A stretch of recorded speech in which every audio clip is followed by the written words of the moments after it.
इस चैप्टर की आपकी 4th क्लास है और आज सबसे important topic examination point of view से, और वो क्या है? Change of method. अभी तक जितना पढ़ाया सारा बेस था, अगर वो 1 2 3 लेक्चर्स को आप जल्दी जल्दी भी कर लें, एक दिन में सारा पढ़ लें तो ज़्यादा अच्छा है। लेकिन यहाँ के बाद से जो मैं करा रहा हूँ वही एग्ज़ाम में आता है। बात समझ गए?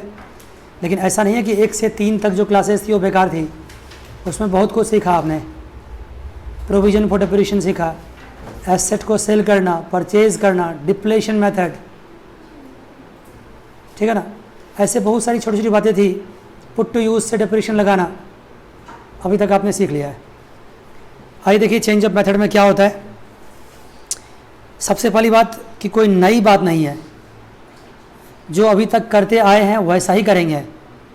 बस फ़र्क सिर्फ क्या पड़ेगा कि अगर आप मान लो पहले से 10% SLM मेथड लगा रहे हो, तो 2-3 साल बाद कंपनी को मन करे कि हम चेंज कर लें मेथड और क्या कर लें, 10% WDV कर दें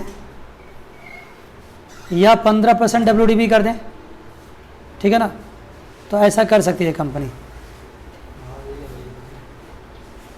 ऐसा कर सकती है, मेथड चेंज कर सकती है कंपनी।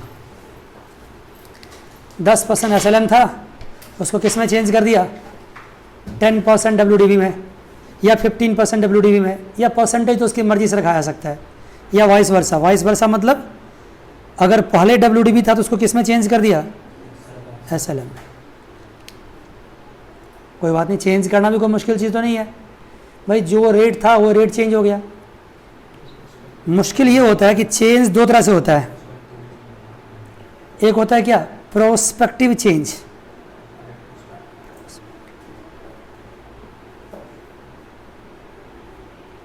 प्रोस्पेक्टिवली चेंज मतलब, प्रोस्पेक्टिव चेंज का मतलब ये होता है कि जब से आपने चेंज किया है तब से देखो और उसके आगे देखो, पीछे मुड़ करके मत देखो। जो हो गया सो हो गया। जब से चेंज करना उसके आगे से चेंज कर दो और नए मेथड से लगा दो। और ये बेहद ही आसान है, इसमें कुछ करना ही नहीं है, क्योंकि पीछे तो मुड़ना ही नहीं है। लेकिन एग्ज़ाम में ये नहीं आता है, ठीक है ना। एग्ज़ाम में क्या आता है, रेट्रोस्पेक्टिव। रेट्रोस्पेक्टिव चेंज मतलब ये हुआ कि आप चेंज तो करो, लेकिन चेंज आज से मत करो। जब से आपने मशीनरी परचेज किया, जब से स्टार्ट किया काम, तब से चेंज करो, बैक डेट से चेंज करो। तो इसका मतलब ये नहीं कि हम ऐसा करेंगे कि उस मशीनरी अकाउंट को फाड़ के फेंक देंगे और दोबारा से मशीनरी अकाउंट बनाएंगे। ऐसा नहीं करेंगे। अकाउंटेंसी में चेंज करने का तरीका होता है, एंट्री को एंट्री से ही काटना होता है। बात समझ गए? बैक डेट में जो मिस्टेक्स हुए हैं या जो चेंज करना होता है उसको एंट्री से ही करना होता है। ऐसे हम ऐसे फाड़ के फेंक दें और दोबारा नई से मशीन अकाउंट बना ले, ऐसा नहीं होगा। तो अभी कैसे चेंज करेंगे ये बात तो होगी, कौन कौन से मेथड्स हो सकते हैं ये बात हो रही थी। कैसे चेंज करेंगे, जब तक सवाल नहीं करेंगे तब तो कुछ पता आपको चलने वाला नहीं है। 1-2 बातें लिख लीजिए आप, या समझ लीजिए कि पहले इसके लिए अकाउंटिंग स्टैंडर्ड 6 होता था, लेकिन अब अकाउंटिंग स्टैंडर्ड कौन हो गया है, 10। अब ये अकाउंटिंग स्टैंडर्ड 10 के थ्रू डेप्रिसिएशन को डील किया जाता है। ये अकाउंटिंग स्टैंडर्ड की क्लास नहीं है, इसलिए इतना डीपली आपको इसमें जाना नहीं है। बात समझ गए?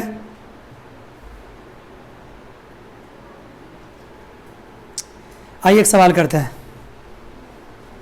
सवाल से आपको समझाते हैं क्या कहता है सवाल। देखिए,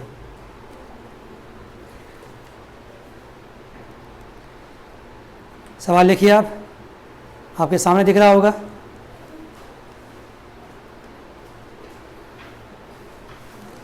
है। मैंने कहा कि सवाल को पहले तसल्ली से पढ़ा जाए और उसके अंदर जो जो जानकारी आपको पहले चाहिए इकट्ठा किया जाए, फिर सवाल को हम प्रोसीड करेंगे। देखिए क्या क्या जानकारी है। पहली बात तो यह है कि आप जनवरी 1 2014 को 5 लाख की मशीनरी परचेज कर रहे हैं, इसकी लाइफ 5 ईयर्स की है, और डिप्रिशिएशन जो चार्ज कर रहे हैं फिक्स्ड इंस्टॉलमेंट मेथड से कर रहे हैं। मेथड कौन सा आपका अभी तक है? SLM। और रेट क्या है? After 2 years the firm decide to change the method, written down value method 25%। SLM का रेट नहीं दिया हुआ है, तो आपको पता है ना कैसे लगाते हैं। फिर रेट नहीं दिया तो डिप्रिशिएशन इक्वल टू क्या होता है? Original cost minus scrap value divide by number of years in use. और ये कब लगाते हैं? जब रेट ना दिया हो। अभी दिखाएंगे आपको। ओरिजिनल कॉस्ट कितनी है? 5 लाख की है। स्क्रैप वैल्यू क्या है? 0 है। नंबर ऑफ ईयर यूज कितनी है? 5 है। तो 1 साल का डिप्रिशिएशन कितना हो गया? 1 लाख हो गया। लेकिन किस मेथड से? SLM से। लेकिन सवाल क्या कह रहा है कि मेथड को हम चेंज कर देंगे। कब? After 2 years। और किस में चेंज कर देंगे? WDP में। कब चेंज करेंगे? 2 साल। 2 साल अभी बहुत वक्त होता है। पहले तब तक तो जी लो, तब तक जो एंट्री आप कर सकते हो कर लो। 2 साल के बाद की बात 2 साल बाद देखेंगे। तो आइए स्टार्ट कीजिए machinery account.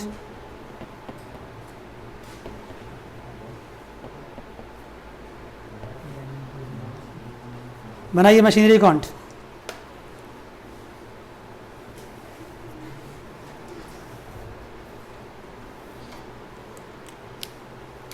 Date, particulars, amount, ये सब लिखेंगे आप।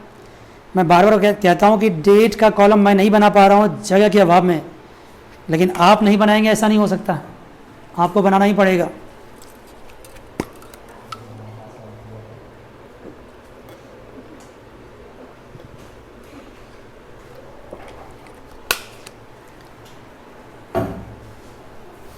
देखिए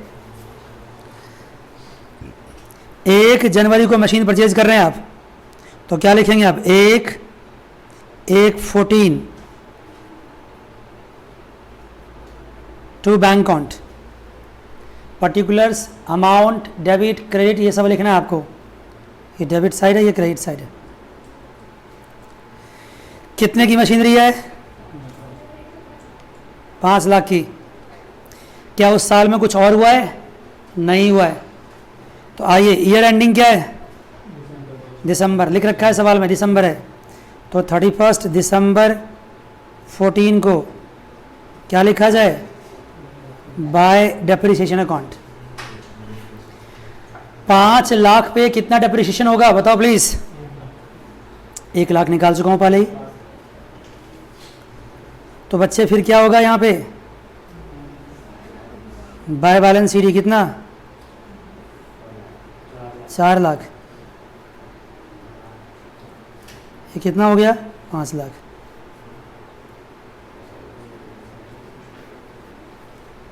क्या करेंगे अब आप? फिर से स्टार्टिंग करेंगे साल की। क्या होगा देखो, 1/1/15 को टू बैलेंस ब्रॉट डाउन कितना? 4 लाख। इसके बाद क्या होगा? दूसरे साल में फिर से डिप्रिसिएशन लगेगा, ठीक है ना? कितना अमाउंट से? आफ्टर 2 years चेंज किया है, 2 साल तक कोई चेंज नहीं किया है। तो 31 दिसंबर 15 को बाय डिप्रिसिएशन अकाउंट। अब यहां क्या होगा? बाय बैलेंस शीट कितना? 3 लाख। 3 लाख रुपीस बैलेंस बच गया। ये भी 4 लाख, ये भी 4 लाख।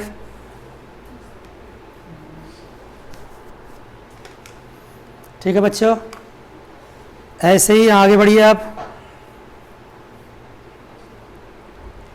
1/1/16 को टू बैलेंस ब्रॉट डाउन कितना? 3 lakh. To balance brought down 3 lakh. उसके बाद दूसरे साल के बाद चेंज किया, मतलब तीसरे साल में चेंज किया, और चेंज कब होगा, तीसरे साल के बिगिनिंग में या तीसरे साल के आखिरी में? आखिरी में होगा। पूछो क्यों? क्योंकि डेप्रिसिएशन जब लगती है तभी चेंज होगा। डेप्रिसिएशन लगती कब है? आखिरी में लगती है। तो जब हम 31 दिसंबर 16 को पहुँचे, यहाँ हमने इस साल की डेप्रिसिएशन लगाने की स्टार्ट करी, उससे पहले ही मेरे दिमाग में क्या आ गया कि भाई साहब ऐसा है कि अब हम नए साल का डेप्रिसिएशन अभी नहीं लगाएंगे, पहले जो पिछले 2 साल में डेप्रिसिएशन लगा चुके हैं उसको चेंज करेंगे। कहोगे सर पिछले 2 साल की आप क्यों लगाना चाह रहे हो? क्योंकि सवाल को पढ़ो क्या लिखा हुआ है, ठीक है ना। Accounting year being January December without giving any retrospective effect. देखो मतलब साफ सी बात है, ये कहता है कि पीछे मुड़ करके मत देखो। सवाल ने लिख दिया है, जब सवाल ने ऐसा कह दिया कि पीछे मुड़ करके मत देखो without giving any retrospective effect, तब तो फिर मुझे पीछे जाना ही नहीं है। जब सवाल कहेगा पीछे जाने के लिए तो फिर हम पीछे जाएंगे, अभी हम क्यों पीछे जाएं? साफ अच्छा किया कि मैंने लास्ट सेंटेंस पढ़ लिया है। उसने क्या लिख रखा है कि रेट्रोस्पेक्टिव इफेक्ट मत दिखाओ, बस चेंज कर दो और तभी से चेंज करो जब से आप चेंज करना चाहते हो। तो दूसरे साल के बाद से चेंज करना चाहते हो, तीसरे साल में चेंज करना चाहते हो, तो तीसरे साल की डेप्रिसिएशन आप किस मेथड से लगाओगे? नए मेथड से लगाओगे। और नया मेथड क्या है? WDV है। और WDV किस पे लगता है? रिटन डाउन वैल्यू पे लगता है। और वो कौन सी वैल्यू है? 3 लाख है। कितना परसेंट लगना है? 25% दे रखा है। तो बताइए इससे आसान कुछ हो सकता है क्या? 3 लाख का 25% कितना लगा दीजिए और यहाँ क्या कर दीजिए, बाय बैलेंस CD कितना? 2,25,000। ये कितना हो गया आपका? 3 लाख। और ये भी कितना हो गया? 3 लाख। बहुत अच्छा हुआ। इसके आगे कुछ करना है नहीं आपको, बस सिंपल क्या कीजिए, ओपन करके छोड़ दीजिए 1/1/17 को। To balance brought down 2,25,000। क्या इसके आगे भी डेप्रिसिएशन लगाने के लिए कहा कि आपको उसने? हाँ 17 तक कहा है। 17 तक का है तो 17 का भी लगा दीजिए। 31 दिसंबर 17 बाय डेप्रिसिएशन अकाउंट। 2/25 का 25% कितना होगा? 56,250। तो अब बताइए बैलेंस CD क्या होगा? 1,68,750। क्लोज आएगा 750 आएगा। और ये क्या होगा? 2,25,000 को प्लस कर दीजिए, बस यहाँ पे छोड़ दीजिए।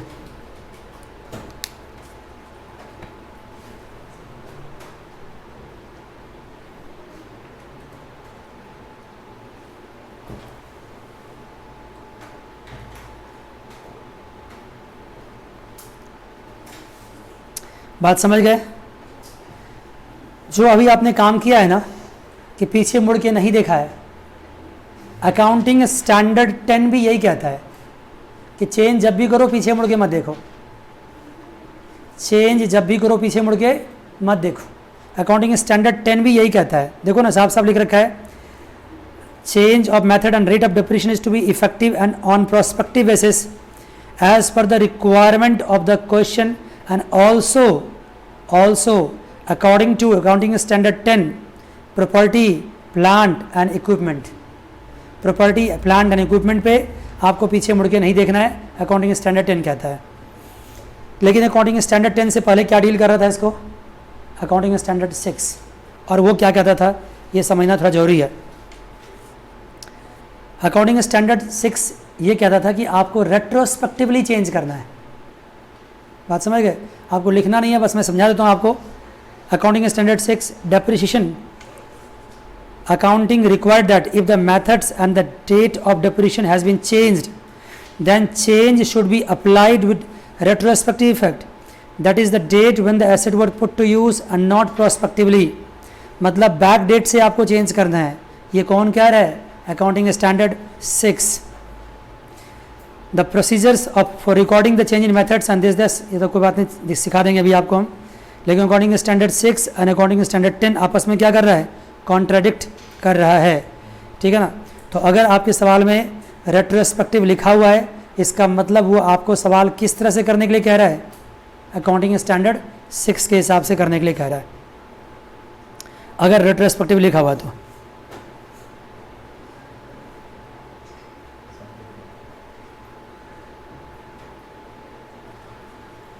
ठीक है. तो आइए अब एक सवाल देखते हैं किस पे हम, रेट्रोस्पेक्टिव. अभी तक की बात समझ गए? अकाउंटिंग स्टैंडर्ड 10 क्या कहता है? प्रोस्पेक्टिव चेंज करो. पीछे मुड़ के मत देखो. अकाउंटिंग स्टैंडर्ड 6 क्या कहता है? रेट्रोस्पेक्टिव चेंज करो, बैक डेट से चेंज करो, जब से एसेट को पुट टू यूज़ किया तब से चेंज करो. अगर प्रोस्पेक्टिव पे सवाल आया इसका मतलब क्या है? Accounting standard 10. रेट्रोस्पेक्टिव आया तो इसका मतलब क्या है? Accounting standard 6. आपको दोनों में से किसी को स्टैंडर्ड को याद रखने की जरूरत नहीं है, बस सवाल पढ़ना कि सवाल का लैंग्वेज क्या कहता है. देखिए आइए एक नया सवाल करते हैं आपको, और वो कौन सा सवाल है? 17. देखिए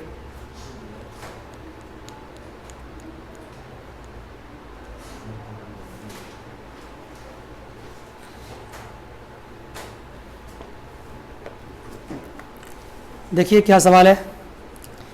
तसल्ली से सवाल को पढ़ा जाए, और जो जानकारी मैंने आपको इकट्ठा करने के लिए कही थी वो सारे इन्फॉर्मेशंस आपको पहले क्या करने पड़ेंगे? कलेक्ट करने पड़ेंगे. क्या क्या? मेथड्स कौन सा है, रेट क्या है, अकाउंटिंग ईयर कब एंड हो रहा है.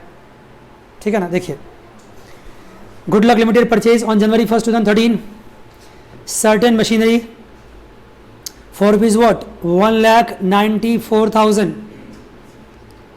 and spent 600 on its erection. 6,000 I'm sorry, उनको प्लस कर देंगे उसमें. On July 1, 2013 additional machinery costing 1 lakh was purchased. ये इसी साल में परचेज हुआ है. On July 1, 2015 machinery purchased on January 1, 2013 has been auctioned for 1 lakh. कोई दिक्कत नहीं है, ऑक्शन मतलब सेल कर दिया. On the same date, new machinery was purchased at a cost of 1,50,000. Depreciation was provided annually 31st December at the rate of 10% on original cost. No depreciation need to be charged during the year of sale of machinery. ध्यान दो ये sentence लिखा है तभी ऐसा करेंगे आप, नहीं लिखा होता तो जैसा करते थे वैसा ही करते. लेकिन इस सवाल ने आपको स्पेशल गाइडेंस दी है कि no depreciation need to be charge during the year of sale of machinery for the part of the year when the machinery was used. In 2016, however, the company has changed the method of depreciation to written down value method at the rate 15% per annum from the straight line method on the balance as appeared in the balance machinery account 1116. Prospectively, यहाँ पे साफ साफ लिखा, क्या change करना है आपको? Prospectively. बात समझ गए? मतलब पीछे मुड़ के नहीं देखना है. Show the machinery account for the period 13 to 16. Also show the treatment of depreciation with retrospective effect. अब देखो रेट्रोस्पेक्टिव मैं सिखाऊंगा आपको, प्रोस्पेक्टिव मैं नहीं बता सकता. प्रोस्पेक्टिव बेहद ही आसान है, तो प्रोस्पेक्टिव तो मैं बुक में ही सिखाता हूँ आपको. रेट्रोस्पेक्टिव करने के लिए क्या करेंगे हम, आपको अलग से कराएंगे. प्रोस्पेक्टिव में कुछ भी नहीं है, जब से चेंज करना है तब से देखना है. आइए देखिए आप, अदरवाइज टाइम बहुत लग जाएगा, इसलिए प्रोस्पेक्टिव यही समझ लीजिए आप. रेट्रोस्पेक्टिव अभी कराएंगे. आप क्या करते थे अभी तक? देखो मेरे लिए बहुत ही आसान है सवाल बनाना, लेकिन अगर मैं बनाने लगा ना तो आपका कम से कम आधा घंटा इसी में चला जाएगा और मिलेगा कुछ भी नहीं आपको, क्योंकि और भी बहुत अच्छे अच्छे सवाल हैं आपको करवाएंगे. देखिए 1,94,000 के थे, 6,000 उसमें ऐड कर दिया, 2 लाख का पहला मशीनरी हो गया, 1 लाख का दूसरा मशीनरी हो गया. इस पे आपने डेप्रिसिएशन लगा दी, पहले वाले पे 20,000 और दूसरे पे कितना 5,000. किस रेट से? 10%. एक पे पूरे साल का और दूसरे पे 6 महीने का. बैलेंस बीडी आ गया, यहाँ फिर डेप्रिसिएशन लगाया, फिर सीडी, फिर बीडी आ गया. यहाँ फिर एक नई मशीनरी परचेज भी किया आपने 15 में, और इसी साल आपने सेल भी किया था. कितने का सेल किया था? 1 लाख का। लेकिन सेल कब किया था? जुलाई में। और सेल किया था जनवरी के बाद, जुलाई में सेल किया था। 6 महीने यूज़ करने के बाद सेल किया है, लेकिन 6 महीने का डिप्रीशिएशन नहीं लगाएंगे। क्यों नहीं लगाएंगे? क्योंकि सवाल ने लिख रखा है, अदरवाइज लगाते। यहाँ लिख रखा है कि नहीं लगाना है तो नहीं लगाना है, अदरवाइज कॉमन प्रैक्टिस क्या होती है? लगाने की होती है। तो देखो कौन सी मशीनरी बेचा आपने? फर्स्ट। तो फर्स्ट की वैल्यू कितनी थी? वो तो हम लोग M1 M2 निकालते थे ना, तो M1 M2 निकालेंगे आप साथ साथ। इन्होंने क्या किया ना, इसने सीधे CD निकाल दिया है। M1 M2 निकालते जाना। M1 की वैल्यू कितनी थी? 2 लाख की थी। देखो ना 2 लाख की थी, उस पर कितना डिप्रेशन लग गया अब तक? 20,000 यहाँ पे, 20,000 यहाँ पे, 40,000 लग चुका है। तो कितनी वैल्यू हो गई उसकी? 1,60,000। और कितने में बेचा उसको? 1 लाख में। तो लॉस कितने का हुआ? 60,000 का। मान गए? राइट। उसके बाद अब आपके पास कौन सी मशीनरी है? अभी भी 2 मशीनरी है। कौन से? 2 और 3। फर्स्ट तो सेल हो चुका है, 2 और 3 पे डिप्रेशन लगा देंगे। मेथड कब चेंज किया है? 16 से। आइए देखिए, जब 16 में जाएंगे हम तो कितना आसान है। 16 में गए, जो बैलेंस थी उस बैलेंस पे क्या किया?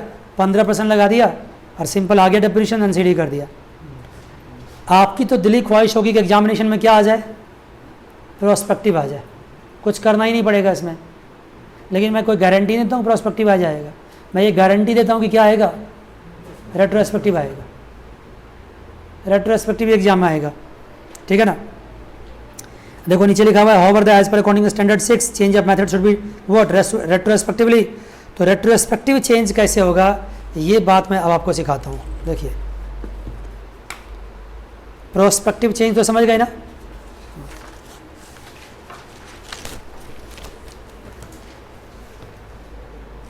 ध्यान समझिएगा, ये वर्किंग नोट बहुत इंपॉर्टेंट है। इसको मैं 2-3 बार कराऊंगा तो आपके लिए और भी अच्छा हो जाएगा। बहुत इंपॉर्टेंट वर्किंग नोट है।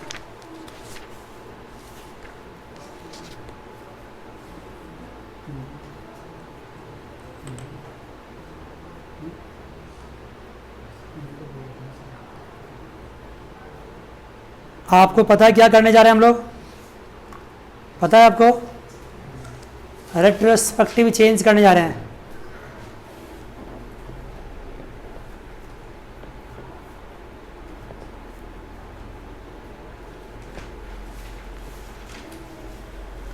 रेट्रोस्पेक्टिव चेंज, और वो कैसे होगा? देखिए,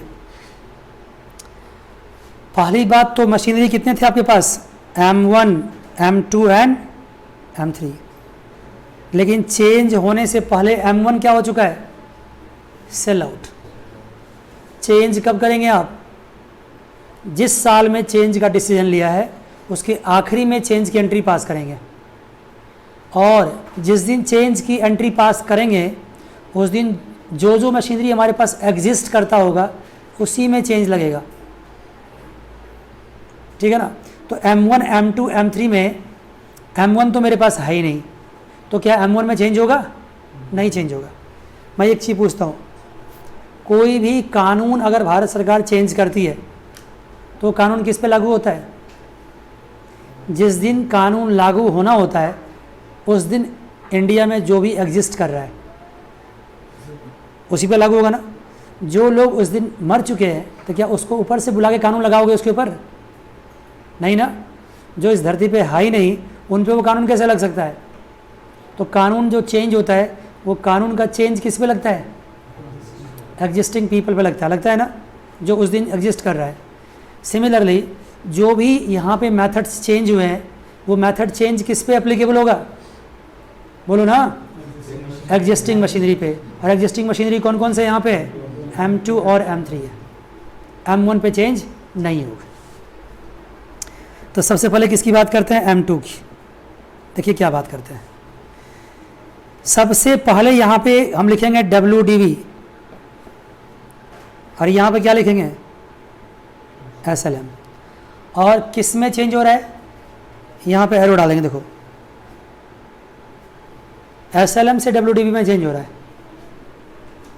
SLM से WDV में चेंज हो रहा है। मानते हो? पहले क्या था? SLM था, अब क्या हो रहा है, WDV हो रहा है, वो भी किस डेट से हो रहा है, बैक डेट से हो रहा है।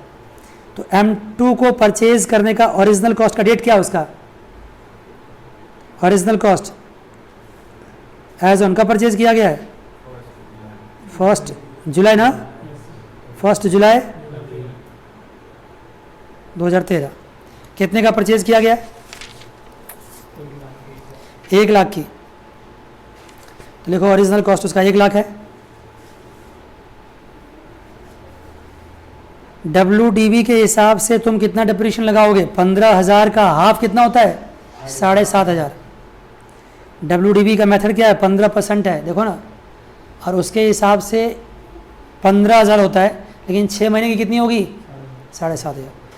लेकिन अगर ओरिजिनल कॉस्ट से लगा था तो उसमें कितना लगा था, 5,000। कहोगे सर क्यों, 1 लाख का 10% 10,000 और उसका हाफ क्या होता है 5,000। ये रेट क्या था 10%, ये रेट क्या है 15%। मैं क्या था बोल रहा हूँ और क्या क्या है बोल रहा हूँ, इसमें से इसमें चेंज कर रहे हैं हम। लेकिन अभी तक मैंने कौन सी डिप्रीशिएशन लगाई है, ये लगाई है। अब मुझे क्या लगाना है, ये लगाना है। कोई बात नहीं, वेट कीजिए। बताइए कितना बैलेंस आ गया, 1/1/14 को कितना बैलेंस आ गया, 92,500। 92,500 मान गए। इसमें से क्या कीजिए आप, लेस डेप्रिसिएशन, कितना परसेंट बच्चों, 15%। बताओ कितना होगा,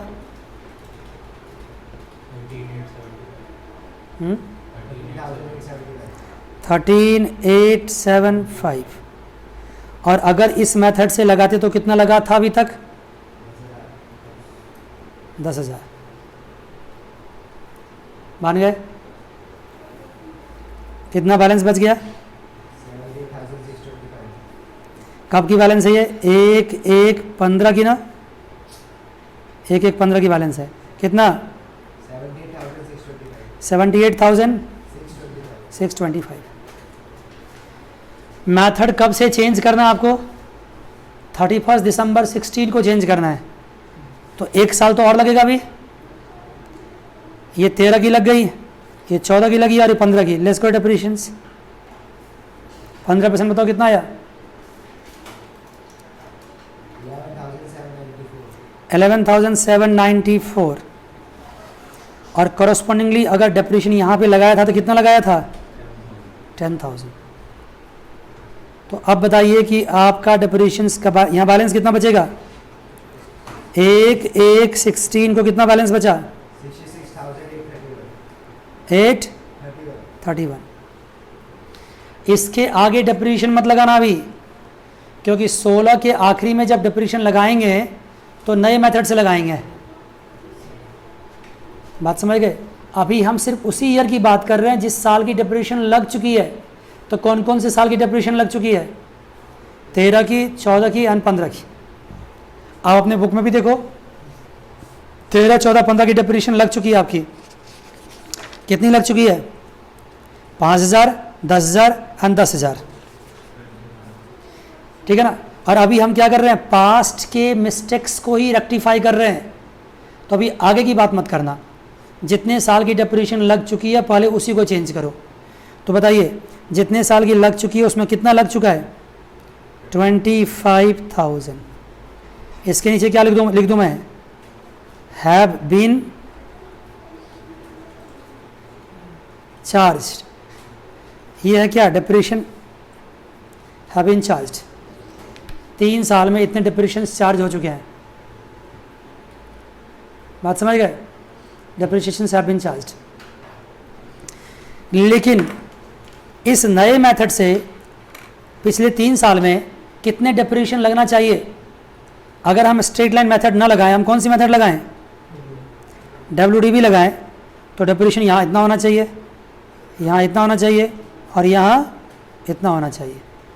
तो बताइए 3 साल में कितना होना चाहिए, 3 साल में डेप्रिसिएशन होना चाहिए क्या, total depreciation as per what, as per WDV कितना होना चाहिए, तीनों को प्लस कर दो, 33,165 ये डिप्रेशन आपके लगने चाहिए, और आपने लगाया क्या 25,000। इसके नीचे क्या लिख सकता हूँ मैं, यहाँ लिख सकता हूँ should have been charge, should have been charge. किस मेथड से, एक्सक्यूज मी, नए मेथड से, शुड हैव बीन चार्ज। तो बताइए फिर बच्चों, अगर मैं इन दोनों का डिफरेंस निकाल लूँ तो एडिशनल डिप्रेशन कितना आ गया, कोई बात नहीं सर, ये तो बहुत आसान है। 33,169 माइनस क्या कर देंगे 25,000, दो कितना आता है 8,169। सर ये एडिशनल डिप्रेशन हो गया। अगर इतनी डिप्रेशन एडिशनल और लगा दें तो मुझे कुछ भी करने की ज़रूरत नहीं पड़ेगी, पीछे झांकने की ज़रूरत नहीं पड़ेगी, अपने आप मेथड क्या हो जाएगा, स्ट्रेट लाइन से WDB में चेंज हो जाएगा। ऐसा मत करना कि तीनों साल पिछला फाड़ करके फिर से करना, ऐसा नहीं कर सकते। बस एडिशनल डिप्रेशन कितना लगा देंगे 8169। जैसे ही इतना एडिशनल डिप्रेशन लगाएंगे मेथड अपने आप चेंज हो गया।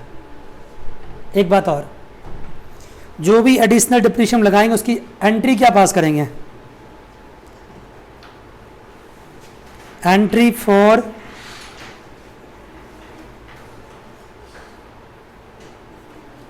Additional depressions. एडिशनल डिप्रेशन की एंट्री क्या पास करेंगे, ये बताओ। अगर ये डिप्रेशन पिछले साल लग चुका होता तो डिप्रेशन कहाँ ट्रांसफ़र हो गया होता, प्रॉफिट एंड लॉस अकाउंट में। तो अल्टीमेटली ये डिप्रेशन बिलोंग किस साल को करता है, पिछले ईयर्स को बिलोंग करता है। This additional depreciation belongs to what, previous years. And if this depreciation would have been charge previously, this amount would have been gone where, in P&L account. ये कहाँ चला गया होता, P&L अकाउंट में। तो अगर उस वक्त P&L में नहीं गया तो अब क्या करो, आप P&L में ले जाओ। तो एंट्री क्या पास करोगे, sir profit and loss account debit to what, to machinery account.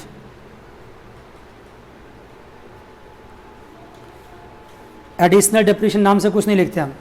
P&L account debit, profit and loss account को डेबिट किया मतलब लॉस हो गया, and corresponding credit has been given where, to machinery account.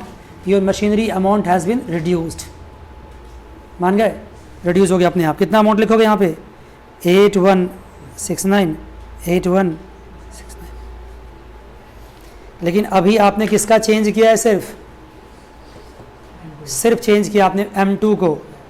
यही change किसका करना पड़ेगा आपको, M3 का।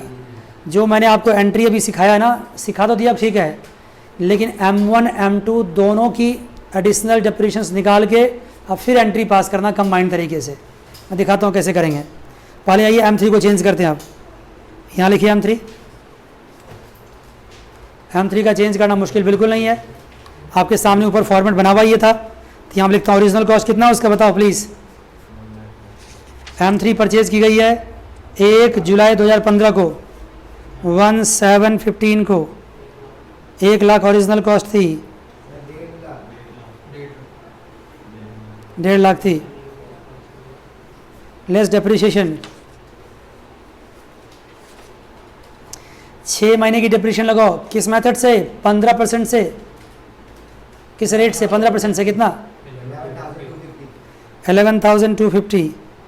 अगर यही डिप्रेशन हम SLM से लगाते तो कितना लगता,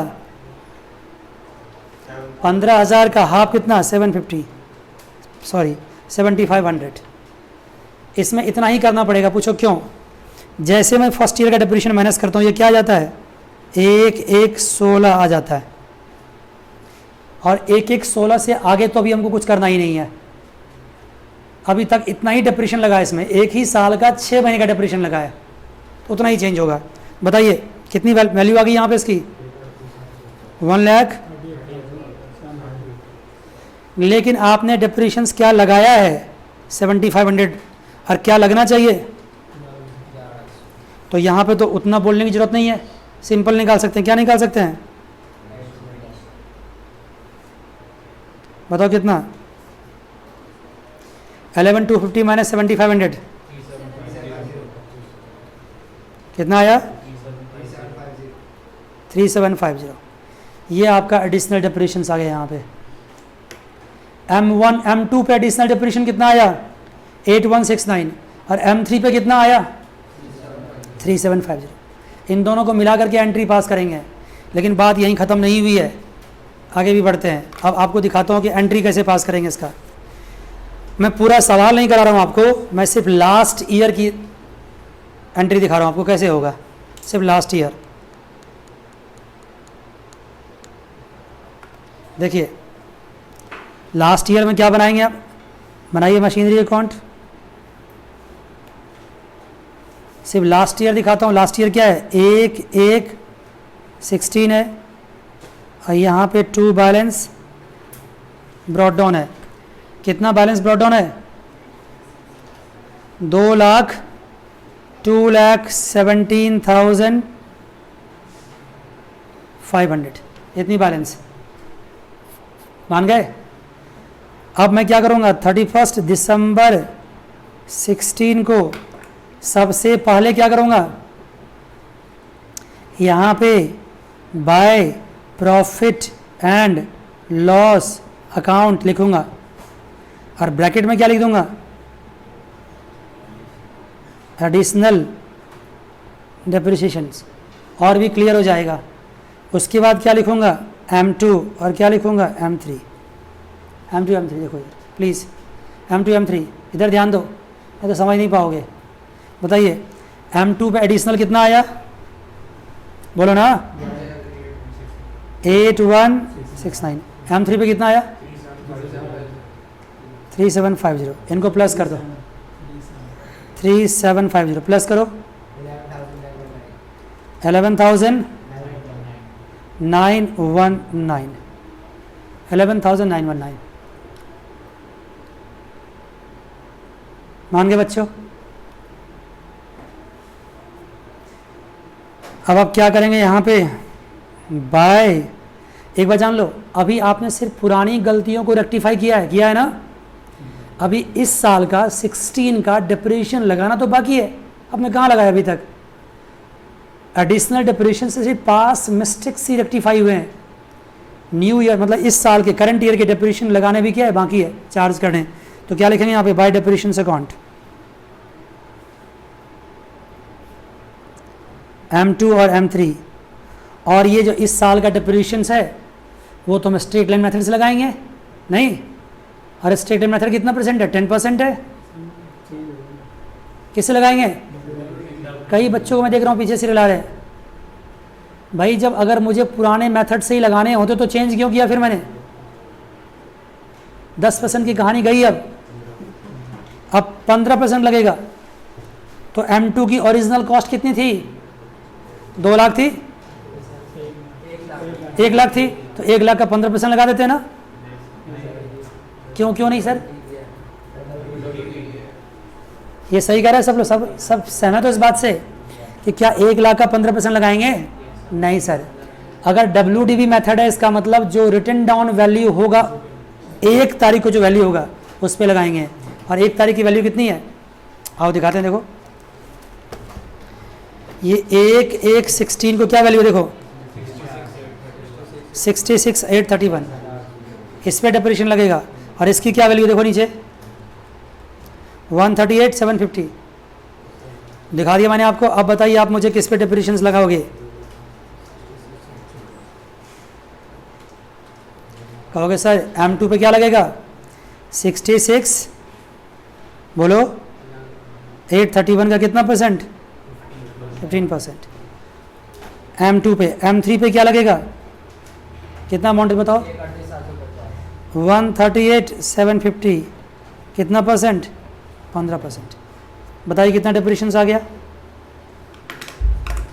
इक्वल कीजिए 66,831 कितना डिप्रेशन आया? 10,025। और ये कितना आया? 20,831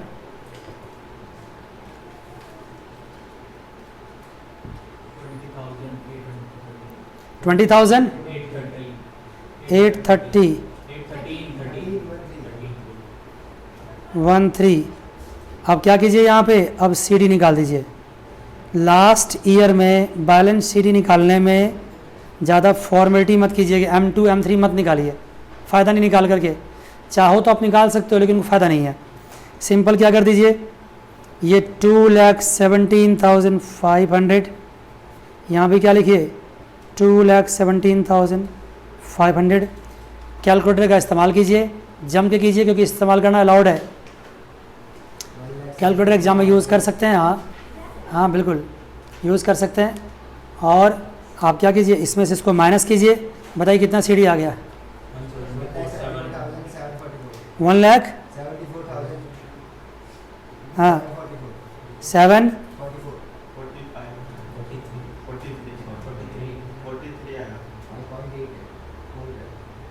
43 आएगा। यहाँ 13 है क्या, तो 5 दिन 8 मुझे लगा 2 आएगा शायद।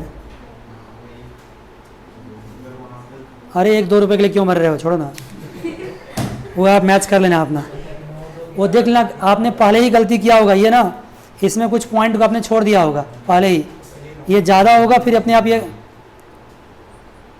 आपने यहाँ पे डिप्रेशन को ज़्यादा बढ़ा दी होगी कहीं, ये कम होगा यहाँ पे, ये ज़्यादा हो जाएगा। सही कर लो, बताओ कितना आया था। अरे आप सुन तो लो, कैसी बात करते हो, मुझे बताओ इसका 15% एग्जैक्टली बताओ कितना आया है। 10,025 एग्जैक्ट है क्या, कितना है, 24.65। ठीक है 25 कर दिया। ये कितना आया,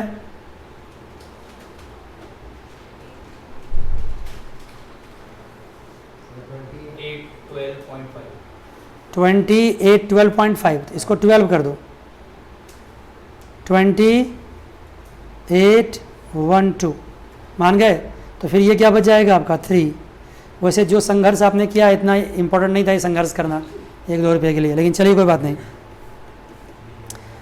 तो ठीक है बच्चों, यहाँ तक क्लियर होगी बात। अब देखिए, अब समय आ गया कि कुछ सवाल आपको दिया जाए होमवर्क करने के लिए। क्या कहते हैं चेंज ऑफ मेथड में।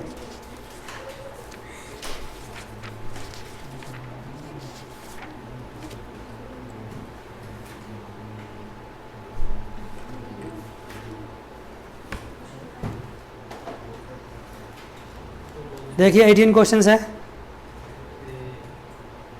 ये आपको करना है 18th को। प्रॉब्लम इसमें हो सकती है आपको थोड़ी बहुत, हाँ बैक डेट जाना पड़ेगा। उसके बाद 19 सवाल तो आप खुद ट्राई करेंगे।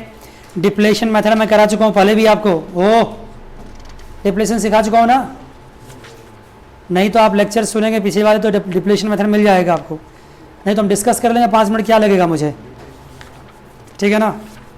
तो आज 2-3 अगर मैं एक सवाल को पिकअप भी कर लूँ ना तो मैं उसको ख़त्म नहीं कर पाऊँगा टाइम पे, इसलिए अगली क्लास में फिर फ्रेश स्टार्ट करेंगे। आज के बस इतना ही, अगली क्लास में फिर मिलेंगे। God bless you all, take care, bye bye and see you.